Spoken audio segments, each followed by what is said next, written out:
प्रश्न बघा, दोन संख्या 5, 7 या प्रमाणात आहेत. जर दोन्ही संख्यामध्ये 12 मिळविले तर त्यांचे प्रमाण 7, 9 होते, तर मूळ दोन संख्यांमधील फरक किती? हा प्रश्न एमपीएससी गट मला 2026 ला विचारला प्रश्न आहे. चला तर आपण शॉर्ट ट्रिक्स मध्ये हा प्रश्न कसा सोडवायचा हे आपण बघूया. पहिल्यांदा दोन मूळ संख्यांमधलं गुणोत्तर 5, 7 आहे ते मी लिहून घेतो इथे मी 5, 7. जर या दोन्ही संख्यामध्ये 12 मिळवले तर गुणोत्तर 7, 9 होतं. कधी सांगा, ज्यावेळी आपण 12 मिळवतो त्यावेळी गुणोत्तर 7, 9 होतं. हे आपल्या बेसिक माहितीसाठी मी लिहून घेतले. पण सोडवताना काय करायचं बघा, आपण कोणती संख्या मिळवली आहे 12 म्हणून 12 घ्यायचे गुणिले त्या दुसऱ्या गुणोत्तरामधला फरक काढायचा. म्हणजे 9तून 7 गेले, 2 राहिले.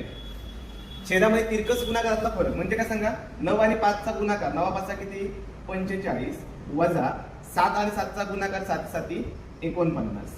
ओके, आता 12 दुने किती झालं सांगा 24 आणि 49 मधून 45 गेले, 4 राहिले. इथे मोठ्या संख्येचं चिन्ह वगैरे द्यायचं नाही. 49 सुद्धा चिन्ह देऊ नका, त्याची काही गरज नाही. इथे 4 ने 24 ला भाग लावा, 4 सम 24. ही 6 जी तुम्हाला किंमत मिळाली ही x ची किंमत मिळाली, x ची.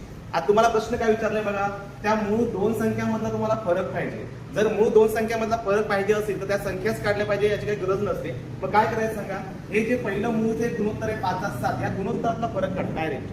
म्हणजे 7 मधून 5 केले, 2 राहिले. मग काय करणार सांगा, 6 गुणिले 2 करा, तुम्हाला उत्तर भेटेल. डायरेक्ट फरक किती आला सांगा 12. ओके, समजलं?